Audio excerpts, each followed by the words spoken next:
ఈరోజు ప్రధానమంత్రి గారు పదే పదే రైల్వే స్టేషన్లో నేను ఛాయ్ అమ్మి దేశానికి ప్రధానమంత్రినైనా అని చెప్తుంటారు. అలాంటి పేదల కష్టాలు తెలిసిన వ్యక్తి ప్రధానమంత్రి అయితే తప్పకుండా పేదలకు మేలు జరుగుతుంది. దళితులు, గిరిజనులు, బలహీన వర్గాలు, మైనారిటీలకు ప్రభుత్వం యొక్క సంక్షేమ పథకాలు అందుతాయని దేశమంతా భావించింది.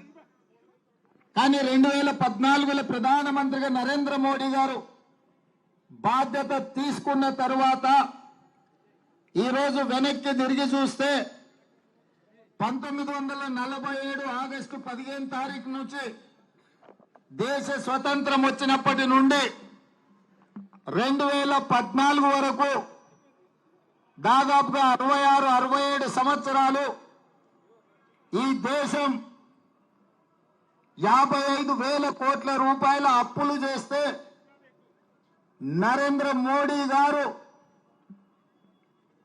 11 సంవత్సరాలలో 1,15,000 కోట్ల రూపాయల అప్పులు ఈ దేశం మీద తీసుకొచ్చి పెట్టిండు. ఇవాళ దాదాపుగా భారతదేశం 1,83 లక్షల కోట్ల రూపాయలు ఈరోజు అప్పుల్లో ఉంటే ఒక్క నరేంద్ర మోడీ గారి నాయకత్వంలోనే 16 మంది ప్రధానమంత్రులు చేసిన దానికంటే 2 అంతల అప్పులు తీసుకొచ్చి దేశాన్ని అప్పుల ఊబిలో ముంచెండు. ఇవాళ దేశ ఆర్థిక వ్యవస్థను చిన్నాభిన్నం చేయడమే కాకుండా ఆనాడు చేసే అప్పుల కంటే 2 ఇంతలు చేసి ఈ దేశంలో వారు నిర్మించింది కానీ వారు తీసుకొచ్చింది కానీ లేదు.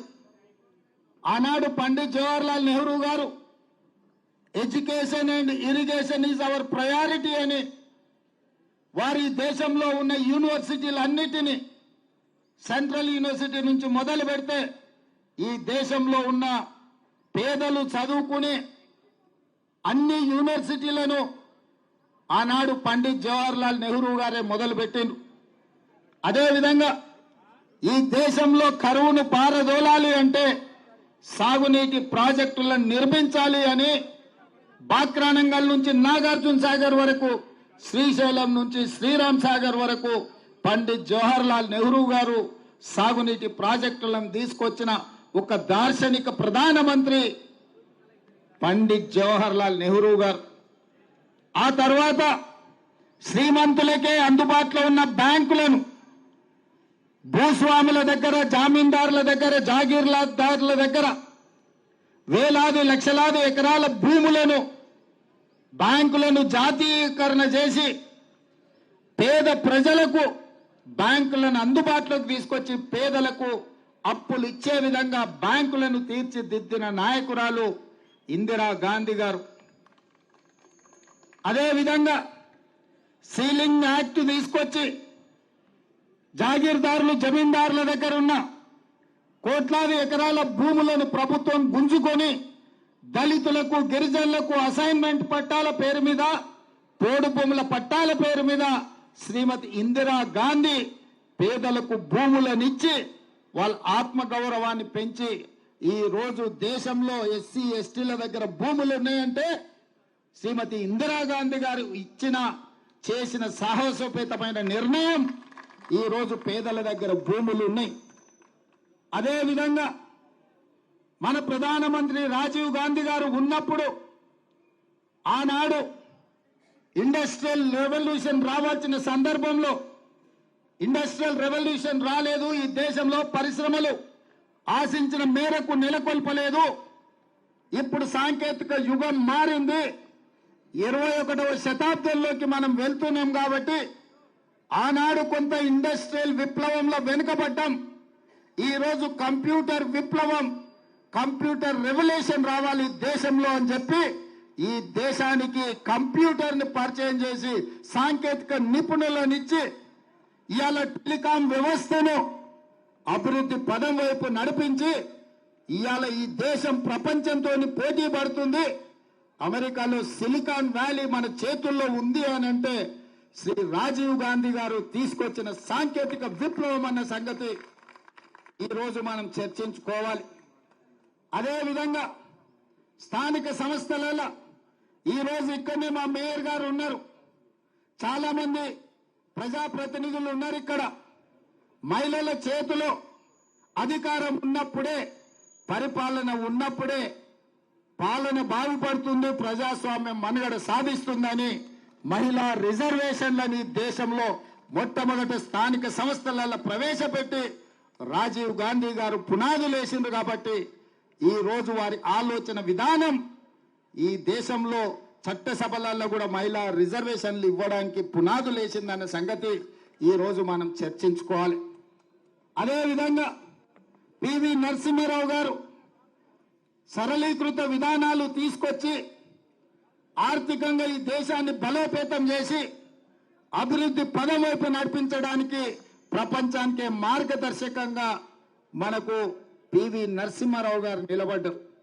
ఈ విధంగా ఈ దేశాన్ని పండిత్ జవహర్లాల్ నెహ్రూ గారు, లాల్ బహదూర్ శాస్త్రి గారు, ఇందిరా గాంధీ గారు, రాజీవ్ గాంధీ గారు, అదేవిధంగా మన తెలంగాణ బిడ్డ పివి నరసింహారావు గారు ఎంతో విజ్ఞతతో భవిష్యత్తును ఆలోచన చేసి భవిష్యత్ తరాల కోసం ప్రాణ త్యాగాలే చేయడమే కాకుండా ఈ దేశం యొక్క ప్రణాళికలు రచించి అన్ని రంగాలలో ఈ దేశాన్ని ముందుకు నడిపించారు.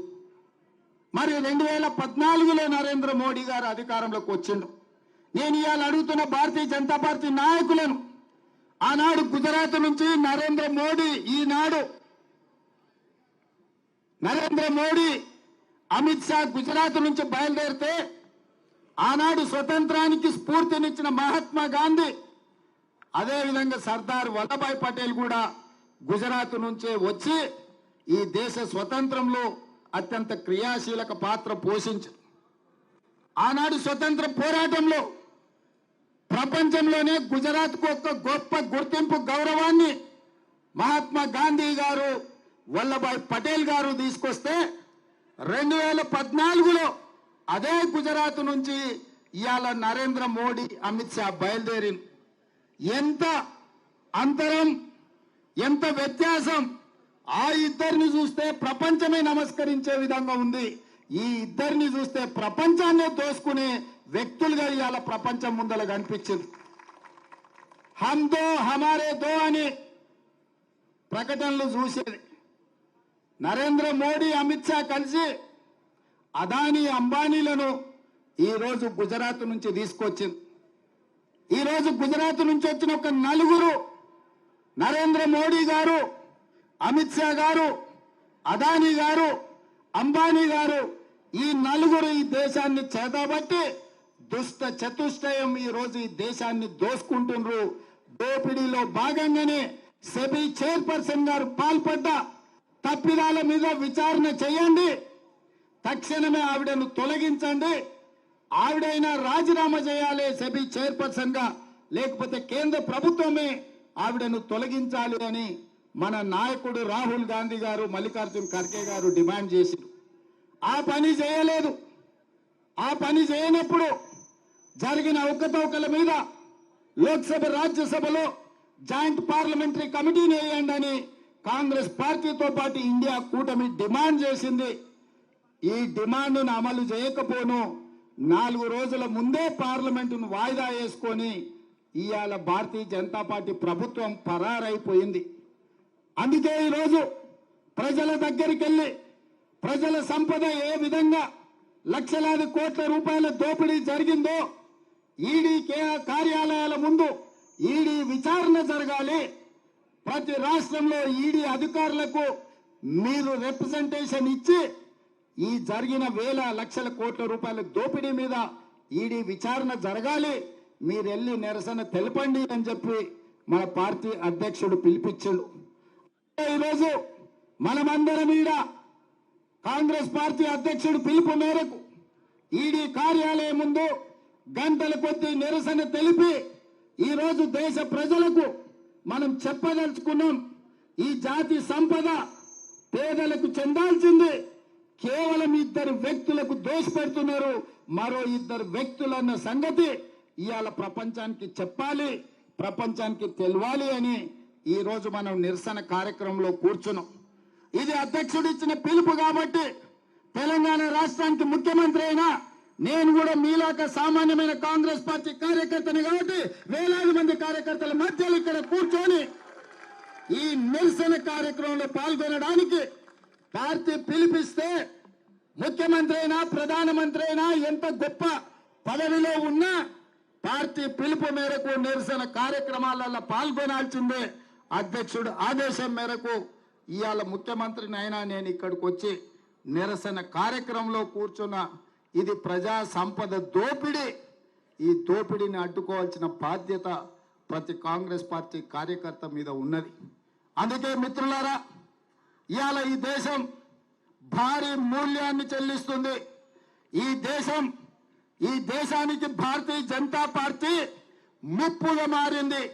ఈ దేశంలో భారతీయ జనతా పార్టీని తొలగించాల్సిన బాధ్యత ప్రతి ఒక్క కాంగ్రెస్ పార్టీ కార్యకర్త మీద ఉన్నది.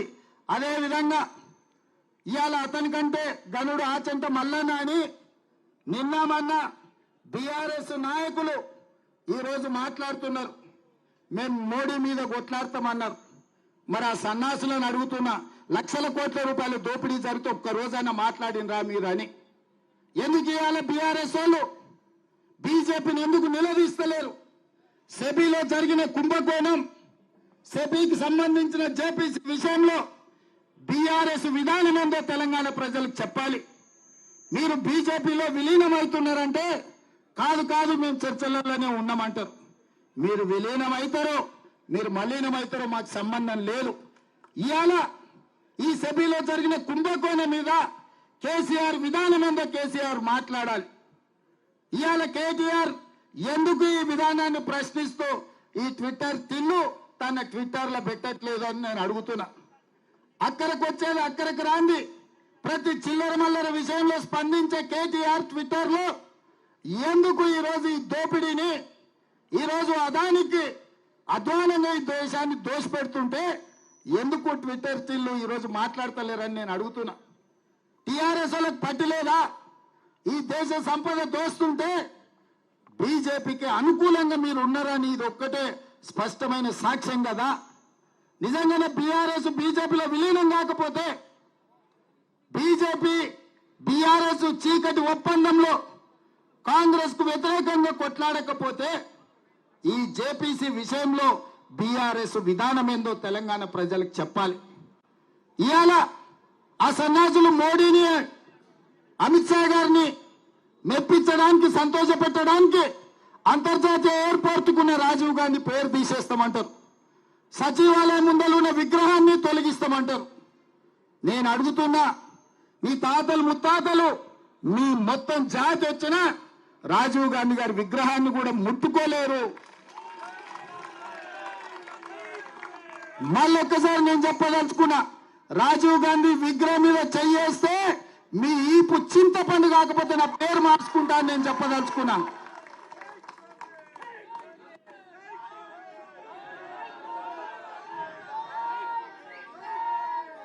ఆసామాసిగా అల్లా తప్పగా అక్కడ ఎవరో ఆ విగ్రహం పెడుతున్నారని మీరు అనుకుంటున్నారేమో. మేమే పెట్టినాం. ఒక పక్కన అమరవీరుల స్తూపం, ఇంకొక పక్కన తెలంగాణకు పరిపాలన అందించే సచివాలయం, ఆ మధ్యలో రాజీవ్ గాంధీ విగ్రహం. లక్షలాది మంది దేశం యొక్క స్వతంత్రం కోసం, ఈ దేశ సంపదను కాపాడే ప్రతి యువతకు ఆదర్శంగా ఉండే వ్యక్తి రాజీవ్ గాంధీ. అందుకే వారి విగ్రహాన్ని అక్కడ పెట్టుకున్నాం.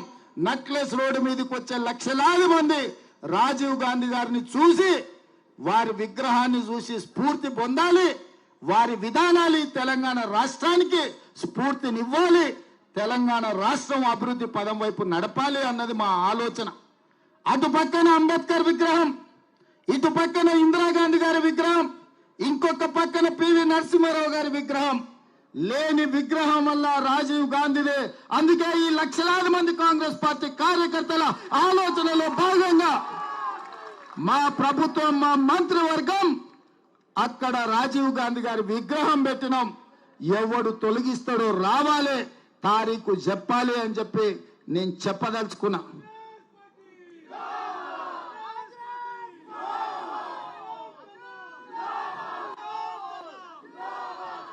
అదే విధంగా 10 ఏళ్ల తర్వాత ఉద్యోగం ఊడినాక ప్రజలు వంగబెట్టి దంచినాక ఈ సన్నాసులకు తెలంగాణ తల్లి గుర్తొచ్చింది. అక్కడ తెలంగాణ తల్లి పెడితే బాగుంటుందని, మనకేమో ప్రజలకేమో తెలంగాణ తల్లిని పెట్టాలంటున్నాడు. ఆయననేమో మా అయ్య పోతే మా అయ్య విగ్రహం పెట్టుకుందాం అనుకున్నాం, రాజీవ్ గాంధీ విగ్రహం ఎట్లా పెట్టారు అంటాడు. అందుకే తెలంగాణ తల్లి అంటే సోనియమ్మ కనిపించే తెలంగాణ తల్లి. ఆమె జన్మదినం డిసెంబర్ 9 నాడు, తెలంగాణ రాష్ట్ర ప్రకటన డిసెంబర్ 9, 2009 నాడు కేంద్ర ప్రభుత్వం మన్మోహన్ సింగ్ గారి నాయకత్వంలో చిదంబరం గారు ప్రకటన చేసింది. అక్కడ ఇక్కడ కాదు, ఈ రాష్ట్ర పరిపాలనను అందిస్తున్న సచివాలయం లోపట, బయట ఎక్కడో కాదు, సచివాలయం లోపట డిసెంబర్ 9 నాడు తెలంగాణ తల్లి విగ్రహం పెట్టే బాధ్యత మేము తీసుకుంటాం. ఈ సన్నాసులు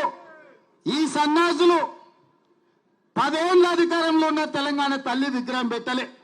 10 నెలల లోపలనే తెలంగాణ తల్లి విగ్రహాన్ని పెట్టి ఆ తెలంగాణ తల్లికి నిజమైన వారసులమని నిరూపించుకునే బాధ్యత ప్రతి కాంగ్రెస్ పార్టీ కార్యకర్తదని నేను చెప్పదలుచుకున్నా.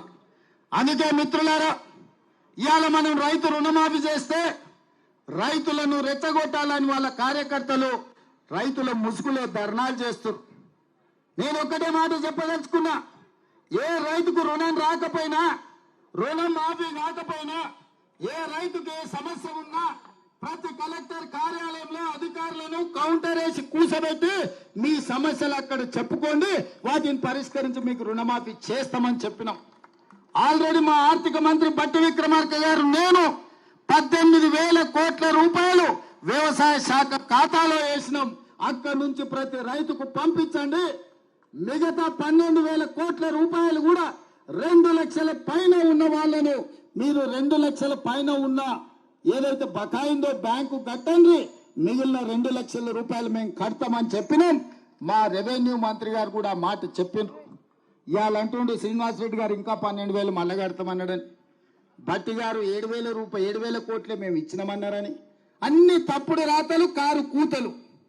అందుకే రైతులకు నేను ఒక్కటే మాట చెప్పదలుచుకున్నా, రోడ్డు ఎక్కాలెందుకు, ధర్నా చెయ్యాలెందుకు, మీకు ఆ కష్టం ఎందుకు వచ్చింది? 6 నెలల లోపల 31,000 కోట్ల రూపాయలతోటి 2 లక్షల వరకు రైతులకు రుణమాఫీ చేస్తామని 15 ఆగస్టు లోపల చేస్తామని మాట ఇచ్చిన మేము 18,000 కోట్ల రూపాయలు చెల్లించినాం. బ్యాంకులలో నగదు అందుబాటులో పెట్టినాం. మిగతావి కూడా మాఫీ చేస్తామన్నాం. ఈ సన్నాసులను నమ్ముకొని రోడ్ల మీద తిరిగితే ఆయాసమే వస్తుంది. మీకు ఏదైనా సమస్య ఉంటే కలెక్టర్లను కలవండి, వ్యవసాయ శాఖ అధికారులను కలవండి. ఈ ప్రభుత్వం ఉన్నదే మీకోసం. ఈ ప్రభుత్వం మీ సమస్యలను పరిష్కరించడానికి ఉన్నది. ఈ ప్రభుత్వం ప్రజాపాలనది, ప్రజలకు అందుబాటులో ఉన్నాం. పొద్దున్న లేస్తే వేలాది మందిని మేమందరం కలుస్తున్నాం. నేను అడుగుతున్న ఇవాళ తెలంగాణ సమాజాన్ని, ఎన్నడైనా 6 నెలలకు ఒక్కసారైనా కేసీఆర్ ముఖం చూసినారా? ఫామ్ హౌస్ లో బోర్లో వండుకునేటోడు ఇవాళ రోజుకు 18 గంటలు నేను మా మంత్రులు గ్రామాలు తిరుగుతూనే ఉన్నాం కదా, వచ్చిన వాళ్ళనల్లా కలుస్తూనే ఉన్నాం కదా, మీ సమస్యలు వింటూనే ఉన్నాం కదా, మీ సమస్యలు పరిష్కరిస్తూనే ఉన్నాం కదా. మీరు ధర్నా చేయాల్సిన అవసరం ఏముంది? నిరసన తెలపాల్సిన అవసరం ఏముంది? ప్రభుత్వం విననప్పుడు, ప్రభుత్వం మీ మాట ఏం జరుగుతుందో కనుక్కోనప్పుడు మీరు నిరసన తెలపొచ్చు, ధర్నా చేయొచ్చు, రాస్తా రోకో చేయొచ్చు. కానీ ప్రభుత్వమే మీ దగ్గర ఉండి ప్రభుత్వం వింటున్నప్పుడు, ప్రజాపాలన జరుగుతున్నప్పుడు, ప్రజాభవన్లో ప్రజల సమస్యల్ని వారంలో 2 రోజులు మా అధికారులు, మా చిన్నారెడ్డి గారు తీసుకుంటున్నప్పుడు మీకెందుకు కష్టం రైతులారా అని నేను చెప్తున్నా. అందుకే 10 ఏళ్ళు మిమ్మల్ని దోసుక తిన్నారు. కాకులాక గద్దలాక మీ రక్త మాంసాలను పీల్చి పిప్పి వేసిన ఈ సన్నాసులు మళ్ళీ ముసుగులో దొంగలు ముసుగేసుకొని ఇవాళ మళ్ళా మీ దగ్గరకు వచ్చి మభ్య పెట్టాలని చూస్తారు. ఈ దోపిడీ దొంగలే కదా ఈ 10 ఏళ్ళు మిమ్మల్ని దోసుకున్నది. ఈ కేసీఆర్, ఈ హరీష్ రావు, ఈ రామారావే కదా మిమ్మల్ని కొల్లగొట్టింది. ఆ కొల్లగొట్టిన సన్నాసులను 6 నెలల కింద మీరే కదా బొందబెట్టింది. మరి ఆ బొందబెట్టిన వాళ్ళను మళ్ళా గ్రామాలకు ఎట్లా రాణిస్తుండ్రు, మీరు ఒక్కసారి ఆలోచన చేయమని రైతులకు విజ్ఞప్తి చేస్తున్నా. మాయ చెయ్యాలని, మిమ్మల్ని మోసం చెయ్యాలన్నదే వాళ్ళ ఆలోచన. 10 ఏళ్లలో వాళ్ళు ఇచ్చింది ఎంత, 10 నెలల్లో మేము ఇచ్చింది ఎంత? అమరవీరుల స్తూపం దగ్గర చర్చ చేద్దాం రాని. రాజీనామా చేయాల్సి వస్తుందని తాటి సెట్టు లెక్క పెరిగిండు కానీ ఆయన పారిపోయి ఇవాళ కొత్త మాటలు చెప్తుండు. అందుకే సిద్దిపేటలో మా మైనంపల్లి పోయిండు, రా మాట్లాడదాం ఏందో చూద్దామని. అట అంకల్లో కూడా పోలే. ఇక నెక్స్ట్ మళ్ళీ జగన్న ఉన్నాడు, జగన్న వస్తాడు తొందరలోనే సిద్దిపేటకి, జగన్న దోల్తా. వాళ్ళు ఏంటంటే అబద్ధాలన్నీ సోషల్ మీడియాలో పెడతారంట. గట్లనే నరేంద్ర మోడీ గారు వాట్సాప్ యూనివర్సిటీలో పెట్టిండు. 400 అన్నాడు. నేను ఆయననే చెప్పిన 240 అవునా? ఒక్క సీట్ అని ఎక్కువ వచ్చిందా? సరిగ్గా గంతే వచ్చింది. రెండోది చెప్పిన పార్లమెంట్ ఎన్నికల్లో వచ్చినప్పుడు నువ్వు శాతనైతే మొనగానైతే ఒక సీటు గెలువురా అబ్బా అని అన్నానా? సేవలనే కదా నేను అన్నది. బీఆర్ఎస్కి ఒక్క సీటు కూడా పార్లమెంటు దక్కని అని. ఆ మాట మీద కాంగ్రెస్ పార్టీ కార్యకర్తలు 7 ఇట్లలో డిపాజిట్లు పోగొట్టారు, 15 ఇట్లలో 3వ స్థానానికి నెట్టారు. ఇది కాంగ్రెస్ శక్తి, కాంగ్రెస్ పార్టీ కార్యకర్తల శక్తి. అందుకే ఈరోజు మీకు వచ్చేసారి ఆ 39లో 9 కూడా మిగిలవని చెప్పి నా సన్నాసులకు చెప్పదలుచుకున్నా. 10 ఏళ్ళు ఎలుగబెట్టిందని, 10 ఏళ్ళు తెలంగాణను తలగబెట్టినోడు 10 నెలలు కాకముందే ఈ ప్రభుత్వం మీద పడి ఏడుస్తున్నాడంటే కాంగ్రెస్ పార్టీ కార్యకర్తలు గ్రామాలలో ప్రజలకు వివరించాల్సిందిగా కోరుతున్నా. ఏది ఏమైనా ఇప్పటి వరకు ఇన్ని గంటలు ఇక్కడ ఉండి ఖర్గే గారు, రాహుల్ గాంధీ గారు పిలుపు మేరకు ఈడీ కార్యాలయం ముందు నిరసన ధర్నాలో పాల్గొని దేశంలో జరుగుతున్న ప్రధాని అదాని దోపిడీని అడ్డుకోవడానికి వచ్చినందుకు మిమ్మల్ని అందరినీ మనస్ఫూర్తిగా అభినందిస్తూ, అక్కడ ప్రధాని అయినా బీజేపీ అయినా ఇక్కడ బీఆర్ఎస్ అయినా దోపిడీకి వ్యతిరేకంగా మనం కొట్లాడదాం. కార్యకర్తలందరూ అప్రమత్తంగా ఉండండి. మేమందరం అందుబాటులో ఉంటాం. మన అందరం కాంగ్రెస్ పార్టీ కార్యకర్తలం, కాంగ్రెస్ కుటుంబం మీ అందరికి అండగా నిలబడి ఈ కార్యక్రమాలను ముందుకు తీసుకెళ్దామని తెలియజేస్తూ మీ అందరి దగ్గర సెలవు తీసుకుంటున్న మిత్రులారా, జై కాంగ్రెస్, జై జై కాంగ్రెస్. మన రేవంతన్నా నిగ్గదీసి అడిగే మనగాడు